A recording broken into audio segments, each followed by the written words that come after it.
You're listening to another episode of the Coaster101 podcast. I'm Andrew Stillwell, and I'm joined this week by Shane Joseph up in New England. Shane, how are you? I'm doing good. How are you? I'm great. And we're also joined by John Stevenson, who looks like he's about to cry from eating something spicy. John, how are you? I'm doing good. Keeping it, it goes with the hot take theme. So I figured I needed to eat some hot wings before to get in the mood. Oh, we should have done like a hot ones. We should have had the wings and then answered the hot take questions. Oh my gosh, yeah, yes. Well, future episode. Exactly. Well, as John and Shane both mentioned, last week we posted on our social media accounts and we were looking for people's most kind of controversial theme park roller coaster hot takes. And when I say the Coaster101 audience did not disappoint, we got something like 170 responses, and we're definitely not going to be able to go through all of them at one time, but we did want to kind of pick out some of our, I don't want to say favorites, because some of these are really bad takes in my opinion, and we'll get to that. We wanted to start with our own hot takes and kind of go through some of the hot takes of the readers. I'll go first with my hot take, and that was not something anybody said. When people talk about wooden coasters, the names like the Voyage at Holiday World and the Beast at Kings Island and El Toro at Six Flags Great Adventure all come up.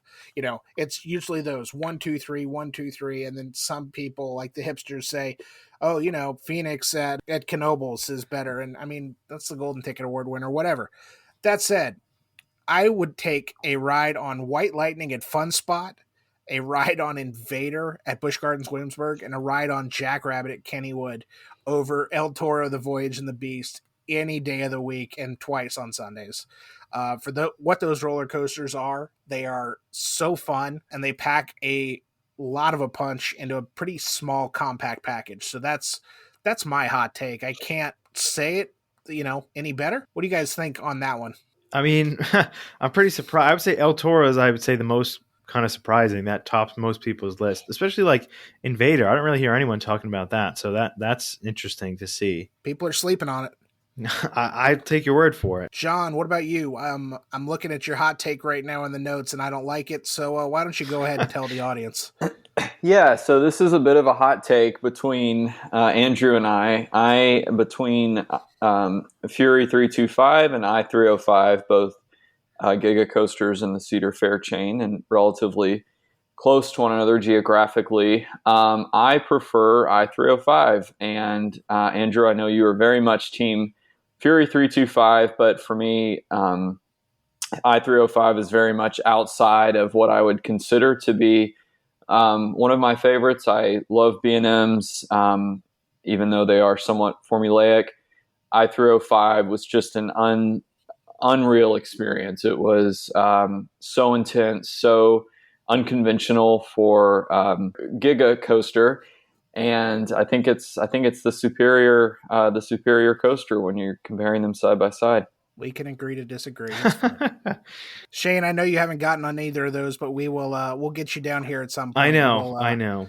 We'll get you an opinion on these. I have a feeling I'm going to side with John. I'm just thinking locally, like Skyrush Candemonium. I have that debate with people all the time. I'll take Skyrush any day of the week.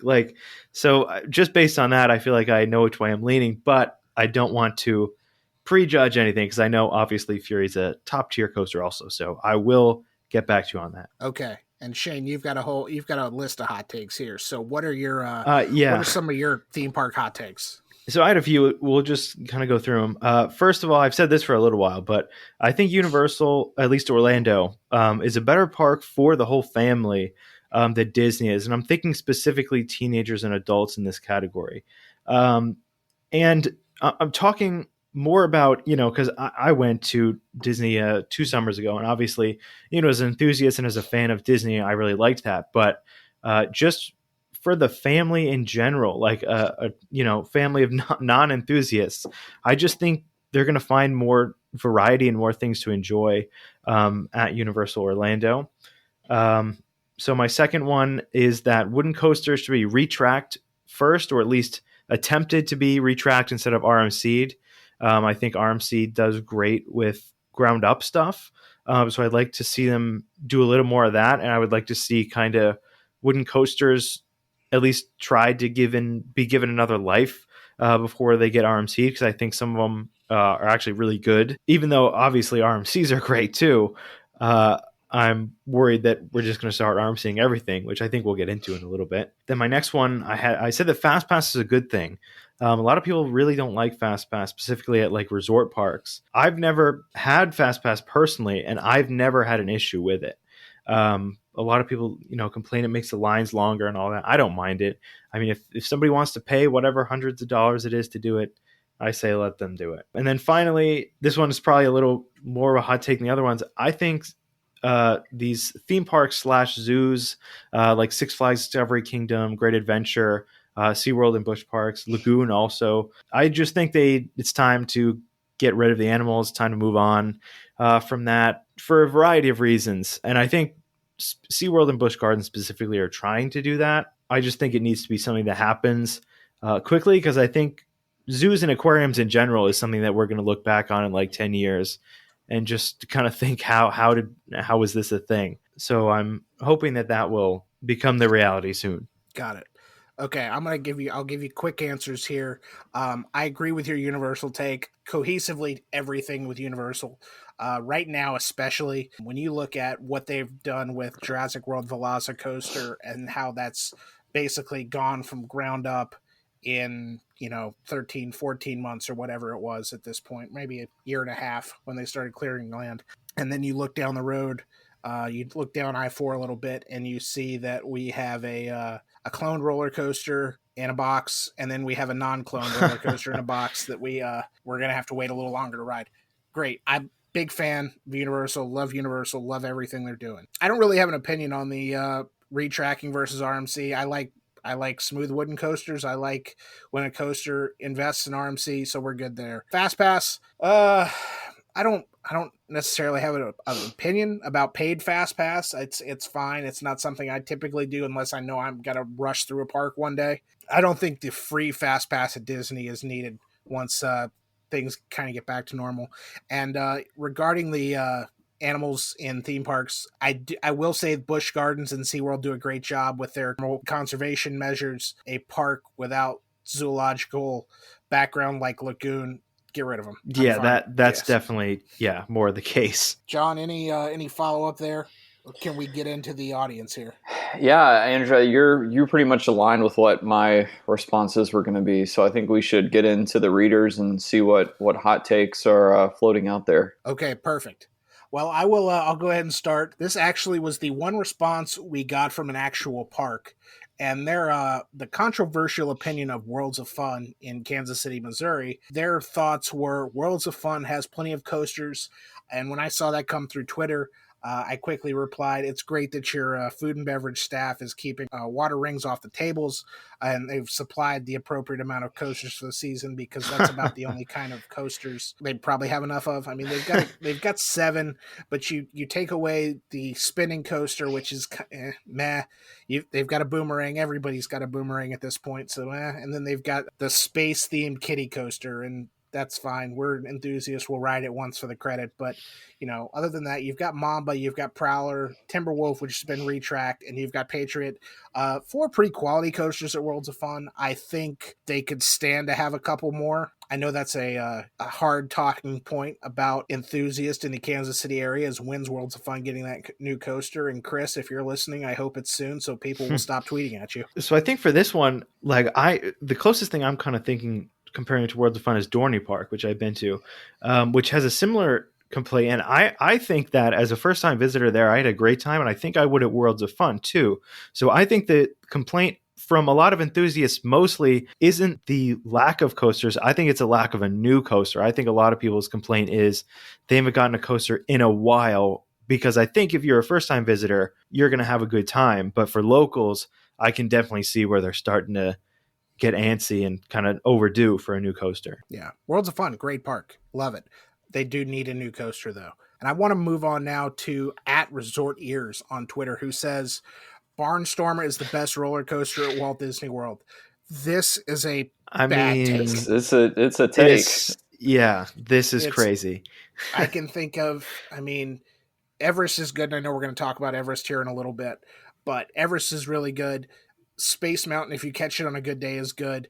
Even Slinky Dog Dash with its theming is really good. I would put Barnstormer towards the bottom of roller coasters at Walt Disney World. And I know you guys have both been there. I mean, kind of the same thoughts.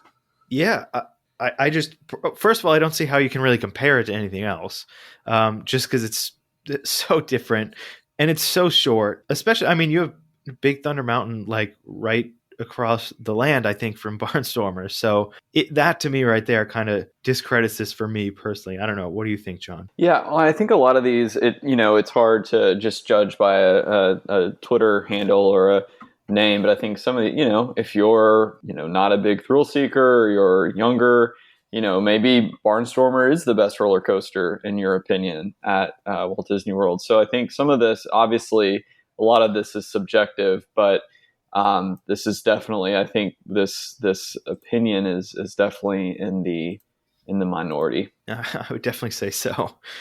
John, you got the next one for us? Yes. All right. So at WDW Theme Parks says the Matterhorn is unrideable and should be rebuilt from the ground up. Now, for someone who rode Matterhorn for the first time 2 years ago during a whirlwind Disneyland / California Adventure 1 day trip, which I am still exhausted from, I will say I rode Matterhorn towards the end of the day and it did beat me up. I won't lie. It was a little unsettling and uncomfortable. However, I think it's such a legacy attraction and such an important chapter in roller coaster history that I'm a little hesitant to, have it undergo the same Space Mountain treatment or Incredible Hulk treatment, where it's this built up, rebuilt in the same layout and things like that. But yeah, this one I think it would be a tough sell for a lot of people, Disneyland fans. Plus, if they rebuilt it, given at the pace at which Disney builds roller coasters, we might see that the rest of the that Disneyland Forward or Disneyland Forever or whatever it is they were talking about a couple weeks ago. We might see the whole section of that built before Matterhorn would be able to be rebuilt if they start from the ground up. So I didn't think it was unrideable. And again, it's been 8 years or so since I rode it, so a lot can change in that time frame. But I think it's I don't think you want to build it from the ground up at this point. So now we will move from the West Coast to the East Coast to Animal Kingdom. We had a couple of people have some hot takes on Expedition Everest. Super Weenie Hut Jr., kudos for that name, said Everest has an extremely, so my fellow SpongeBob fans, Everest has an extremely boring layout. And then the Theme Geek said Everest as a coaster is a little lacking. So with the Yeti not working, it really makes the ride feel incomplete. So a little difference in those two takes, but I think the gist is more or less the same. I'm a huge Everest fan. I think it's one of the greatest Disney coasters ever built. The theming, the ride itself, I like that the ride is in its layout is very unconventional. You've got the smaller lift hill, the kind of a lower, close to the ground section. Then you've got the larger lift hill. You've got the reverse section. You've got the fake out after the lift hill where you think the track is broken ahead of you, and then it goes into the reverse. I just think it's aesthetically a beautiful roller coaster. I think it's for a Disney coaster. It's the layout, and just for coasters in general, I think the layout is very unique and, like I said, unconventional. And so I think I have to say I disagree with both of these. Now, with the Yeti not working, that's a different subject. But as far as the layout and the coaster itself, I think it's one of the best at Disney parks. I think I'm going to look at the Theme Geeks comment, and Weenie, like you said, John, great guy, great name. I don't think the layout's boring. It's very spread out, and there are certainly other coasters out there that have more boring layouts. So I wouldn't say it's extremely boring. Is it the most thrilling? No, but it's also a Disney coaster. The Theme Geek says Everest as a coaster is a little lacking. My suggestion to this person is to ride this coaster at night. It's a completely different experience. I don't even know right now with park hours if you can do that, or especially as it's getting darker later at night now. But Everest at night, I can't say it's lacking if you're riding it at night. I mean, you miss out on some of the exterior theming at that point, but it is a very, very fun ride to ride at night. Yeah, I agree. I think maybe the argument could be made that if you just took the layout with no theming, which I originally thought is what they were saying, then I might agree with you. But I mean, if you put, you can't do that. You have to you have to look at it as what it is, which is great. You know, probably my favorite Disney coaster. I just think it's good all around, and you know, the Yeti, it is what it is. You know, I wish it was working. I can't believe that they didn't fix it when they were closed for 6 months or whatever it was, which leads me to believe that it probably won't ever happen. But I don't think it's something noticeable for someone who wouldn't know that it moved otherwise. So, yeah, I would have to disagree with that also. And Shane, you've got the next topic here. Yeah, so at Parkscope Joe says Walt Disney World Space Mountain is good, actually. And I agree with this. I enjoyed it a lot. I really didn't think it was overly rough at all. I thought the single seat was really interesting. Kind of reminded me of a bobsled coaster just in the seating. But yeah, I didn't think it was rough. I thought it was a lot of fun.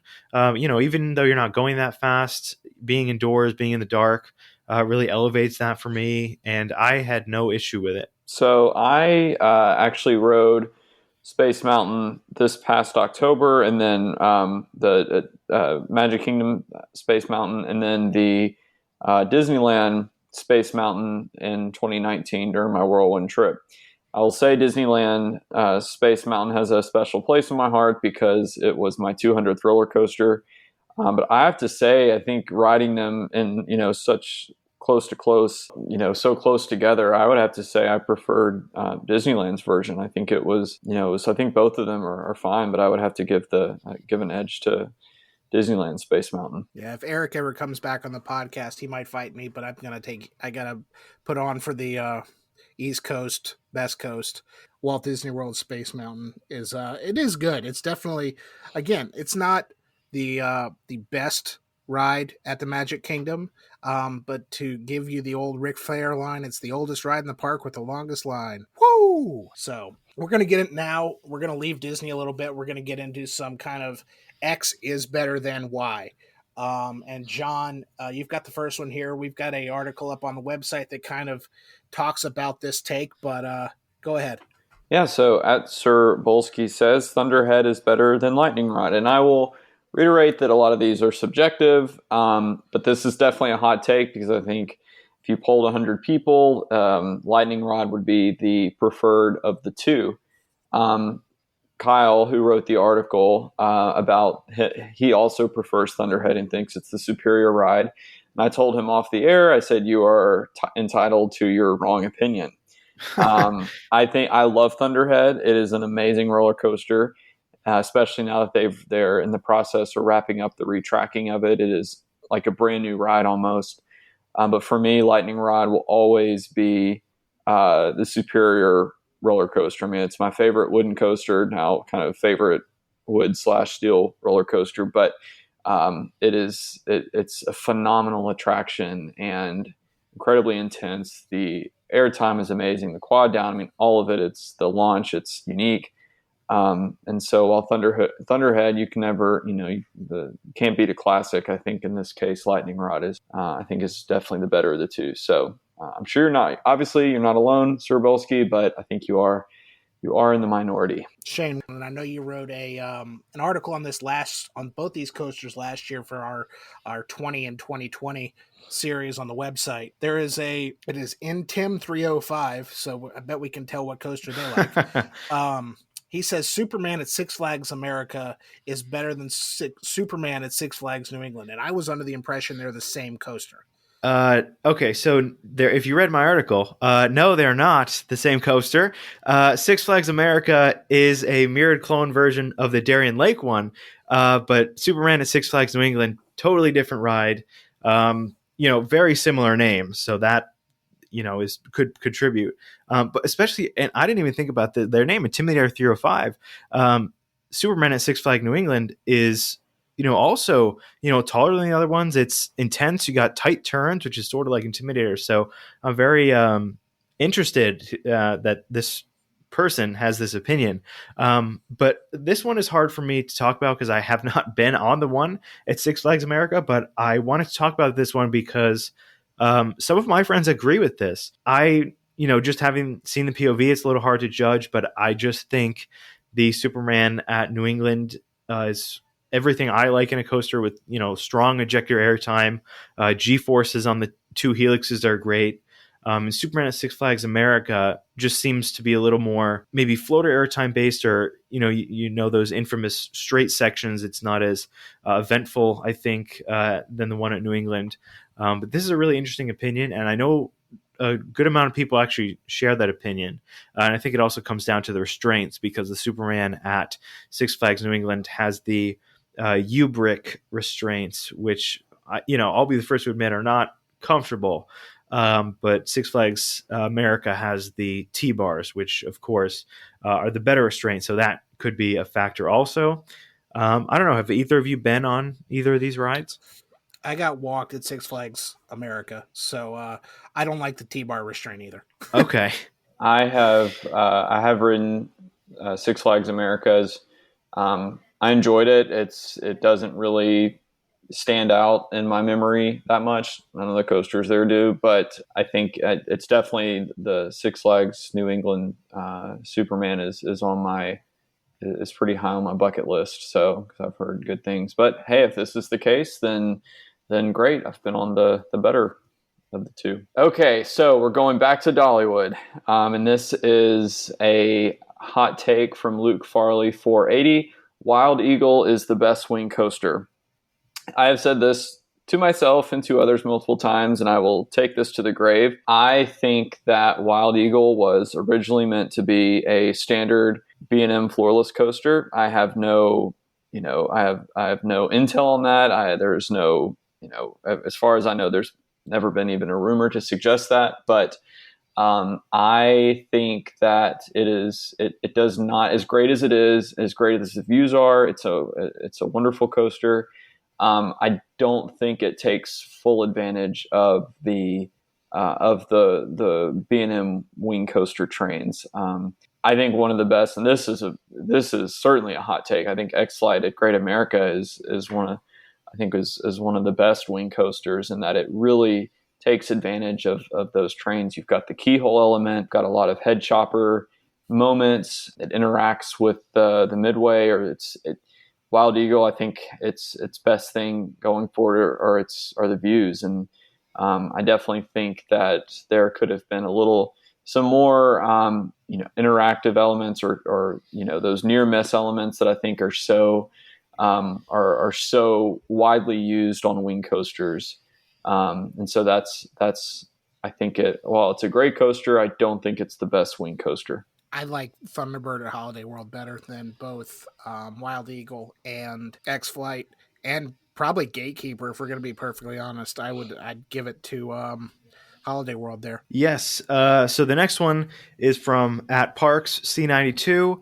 And their hot take is Incredible Hulk at Universal Orlando is the number 2 roller coaster in Florida, behind Mako, and they're saying that includes putting it ahead of all of the Busch Gardens Tampa coasters. They do say this will likely change after Iron Gwazi and Velocicoaster. I do think that Incredible Hulk is the best coaster at the Universal Orlando Resort, which a lot of people like the Mummy the best, or Rip Ride Rocket.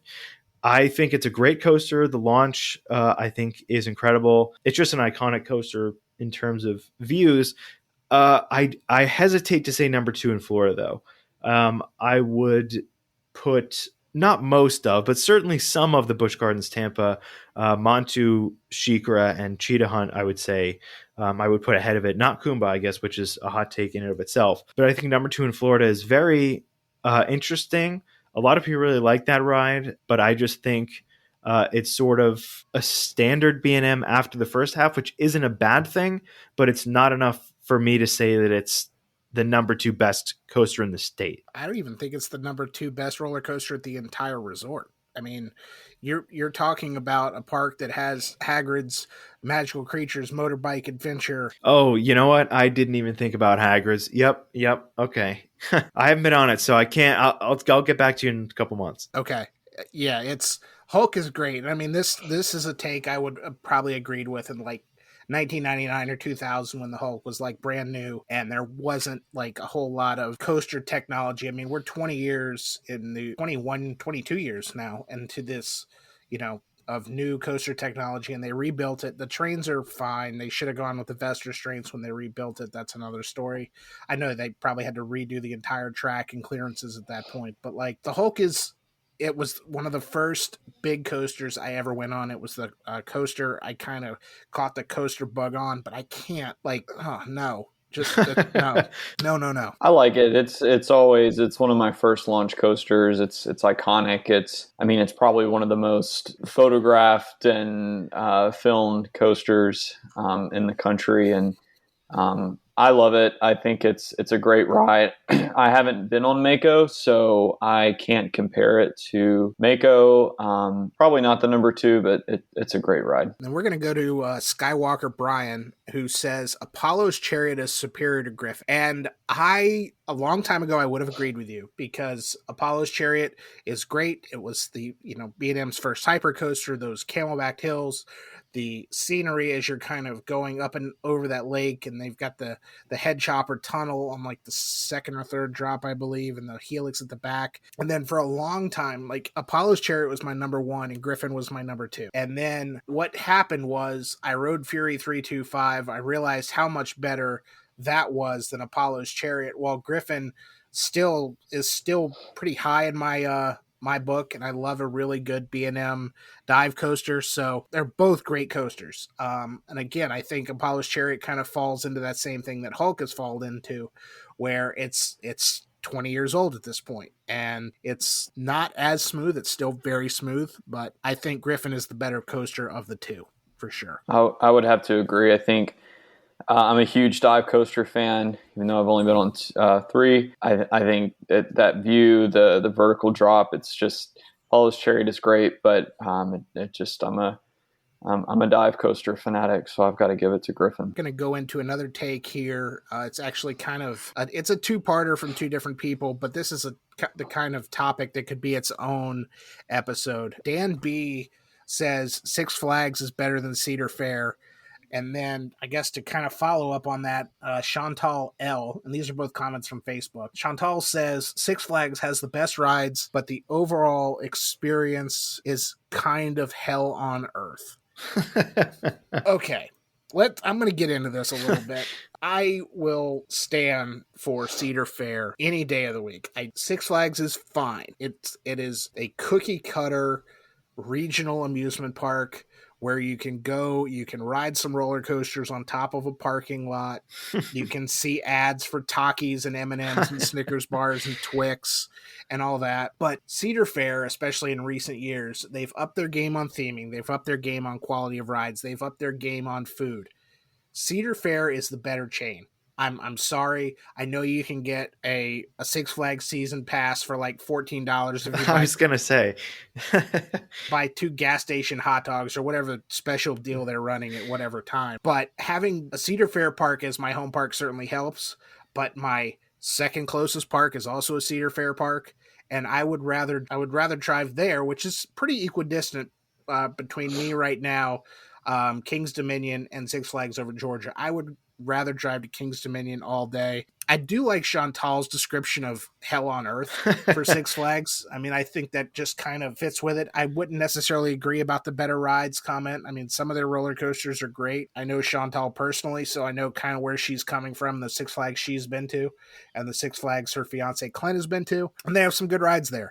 But again, where you've got Fury, you've got Intimidator, you've got everything at Cedar Point, you've got everything at Kings Island. I think top to bottom, I think the coaster and ride lineup, with the exception really of the Justice League dark rides, because Cedar Fair doesn't really have anything to that scale yet. Cedar Fair has the better rides, and it is not hell on earth. So that's what I got to go with there. So I mean, this is purely, and I will I cannot claim. I can think for me, I prefer Six Flags, and a lot of that is for nostalgia reasons. Six Flags Over Georgia was one of the first amusement parks I went to. It really played a role in me becoming a coaster enthusiast. I've spent more time probably at Six Flags Great America than I have at any other park. I'm a huge DC Comics fan, which is a whole nother hot take. I prefer DC Comics over Marvel.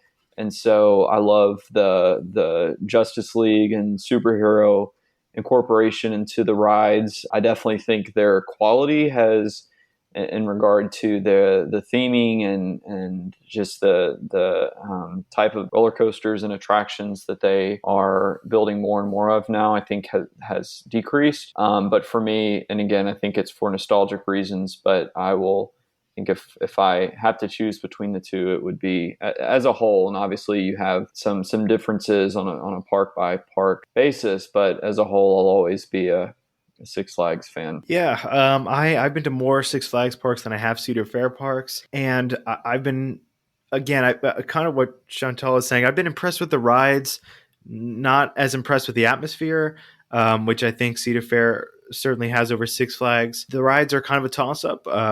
Six Flags is building more interesting stuff now. I think West Coast Racers, Jersey Devil, and Max Force are a good indicator, hopefully, of the more stuff that Six Flags is going to try to be doing. But yeah, I think Cedar Fair has the theming down. So for me, it's a tough decision. But at the end of the day, for my personal experience, I'm just going to go with Six Flags because I am more interested in the rides. You guys have fun on the Venga bus with the creepy dancing old man. That's fine. On the subject of Six Flags, we're going to kind of move into some more some RMC focused hot takes right now, and I've got three right now that kind of come from the same vein. The guys over at Your Favorite Coaster Sucks, they say RMCs are repetitive. The more of them you ride, the more boring they become. Parkscope Joe says the loss of a generation of wooden coasters to RMC conversions is a travesty, no matter how much I love Steel Vengeance and Twisted Timbers.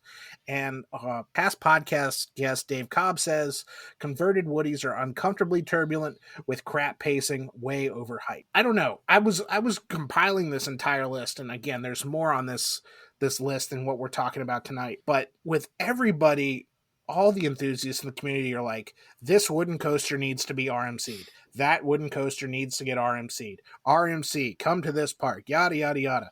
There was so much hate for RMC conversions in these hot takes. I mean, it wasn't just these three guys. I mean, I will say, having ridden an RMC conversion, Twisted Timbers is one of my favorite roller coasters. I love it.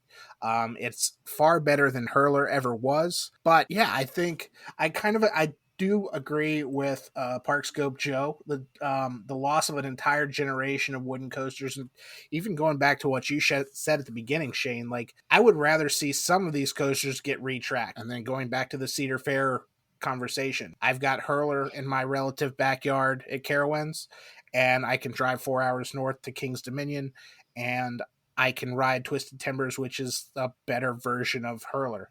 That said, Carowinds has put a lot of work into Hurler retracking over the couple of years. They're two different rides.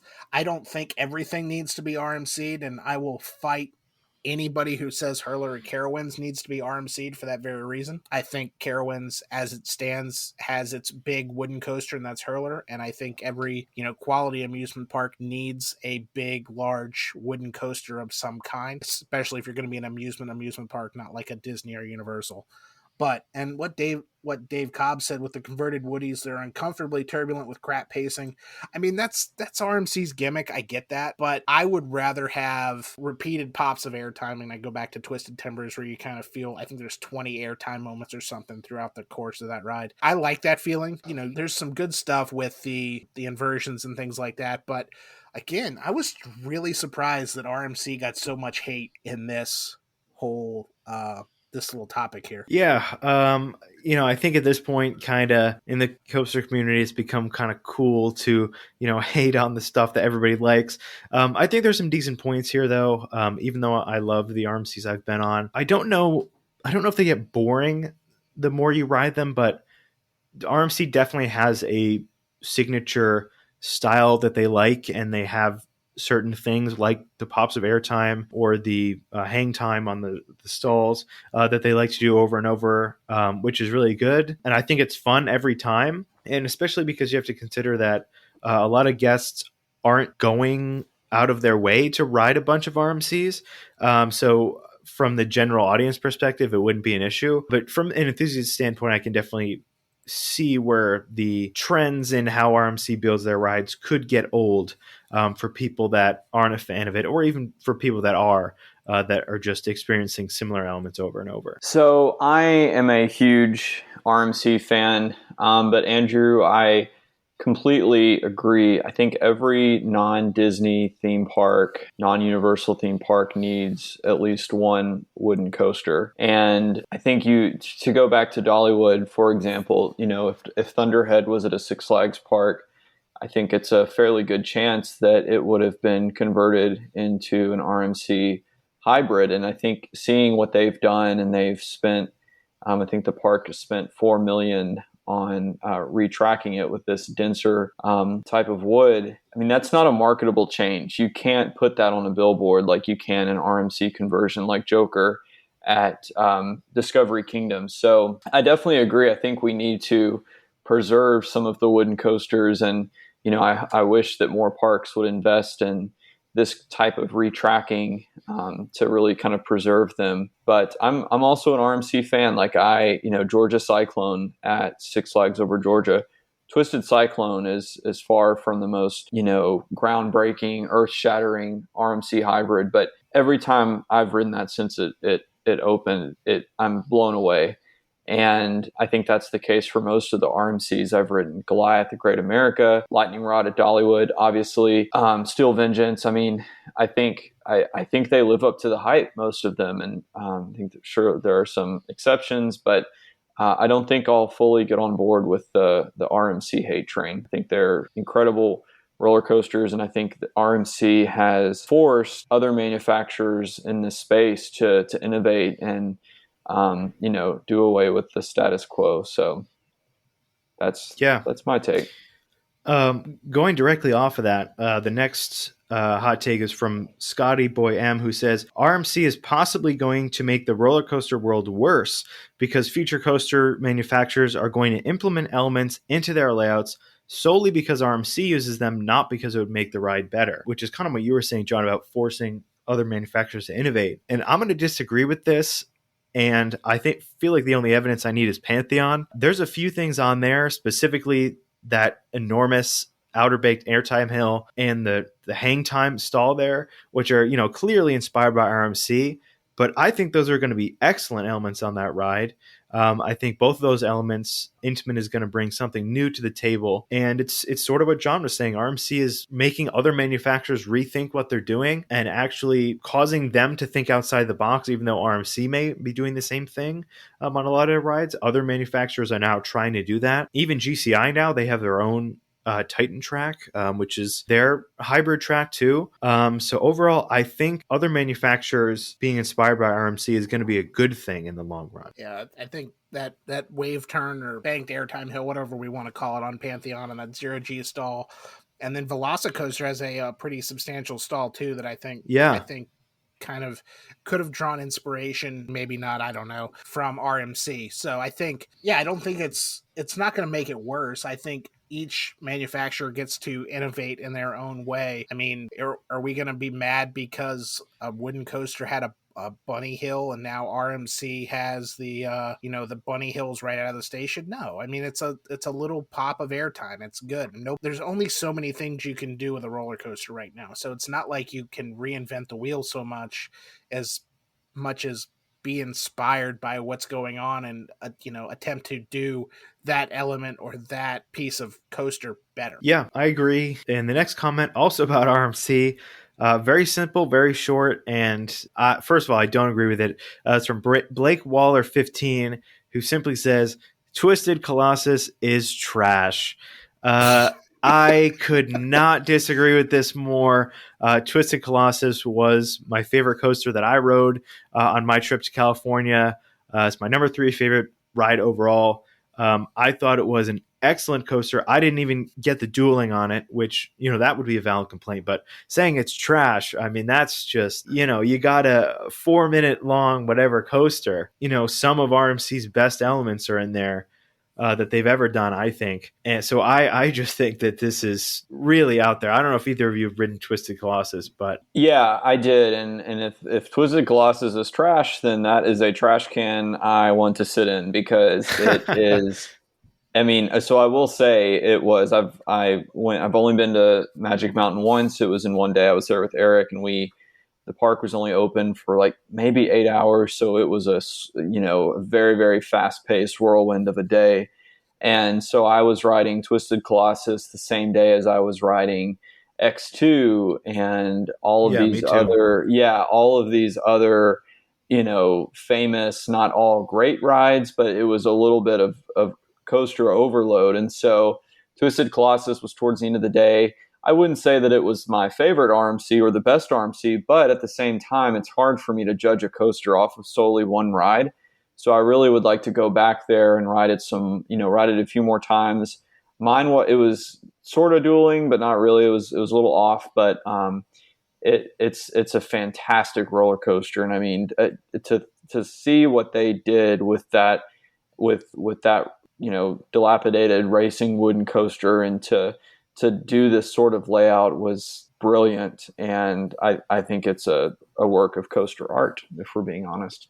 Yeah, I agree. Well, John, if you're going to be a grouch and sit in a trash can, we've got a topic here that's going to allow you to get a little grouchy, I feel like, and it's RTO Muscle Daddy, Nerdy Madness, and Travis Coaster all have not so great things to say about your one of your favorites, Lightning Rod. Going as far as to say it's vastly overrated, not close to a top 5 RMC, not the top number 1 wooden coaster, is mediocre, was mediocre, and Travis Coaster might have put it best to summarize these 3 comments, and he says it is very meh. John, your defense. Well, my response to people who think Lightning Rod is overrated or didn't like it or think it's boring, which is relatively rare, I would just love to know what is in your top 5. What do you think is, superior to Lightning Rod? I mean, it is such a groundbreaking attraction. Yes, of course, it has had its issues over the years, and of course now it's not a 100% wooden coaster. Some may argue that it never was, but it's neither here nor there. I think it is such an amazing attraction. I mean, the quad down is probably my favorite 10 or 15 seconds of any roller coaster that I've been on, and I've ridden it every year since it opened. So I have, some people say that the launch has been slowed, which I disagree with. It's definitely changed. It's maybe not as intense as that first ride that I took in 2016, but it's still, I mean, it is a incredibly intense attraction. And I do know the risk of overhyping something. And I think definitely it's possible to go into that coaster with very unrealistic expectations. I mean, it's by no means the best roller coaster on the planet. It has its issues. It has its rough spots. Depending on what time of day you ride on it, what the weather is like. If you're riding it on a super cold day where it's just barely able to operate, it's probably not going to be as intense as it is on middle afternoon on a summer day. And so I think for me, just having ridden it in so many different environments and at times of day and night rides, and I mean, I've there's no telling how many times I've ridden it. And 5 years later, even after with the new track, it is an incredible roller coaster. And of course, it being the first launched wooden coaster, the pacing I think is second to none. I mean, it's very hard to, I'm not going to claim that it's the best roller coaster in the world, because I haven't ridden every other roller coaster in the world. And obviously it's going to rank differently, but to call it meh, or to call it, not even close to a top 5 RMC. I mean, I think that's a little. That's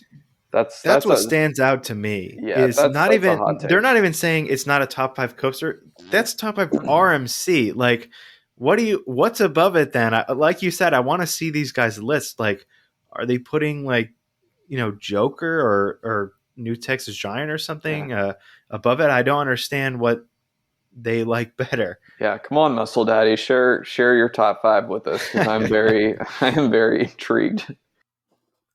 Well, there were so many hot takes. We're actually going to turn this episode into a part 2. But thank you for listening to this episode. As always, make sure you're liking, rating, reviewing, subscribing, and all those other podcast buzzwords. You can find us on the internet at Coaster101.com or social media at Coaster101 on Facebook, Twitter, Instagram, really any other social platform, really. If you got any questions, comments, concerns, fan mail, hate mail, or just feel like sending an email with your AOL email account from 1998, feel free to hit us up at podcast@coaster101.com. Thanks, as always, to Justin Mabry and JM Music Design for our theme music. And we will be back next week for part 2 of our episode of Hot Takes. Thanks for listening.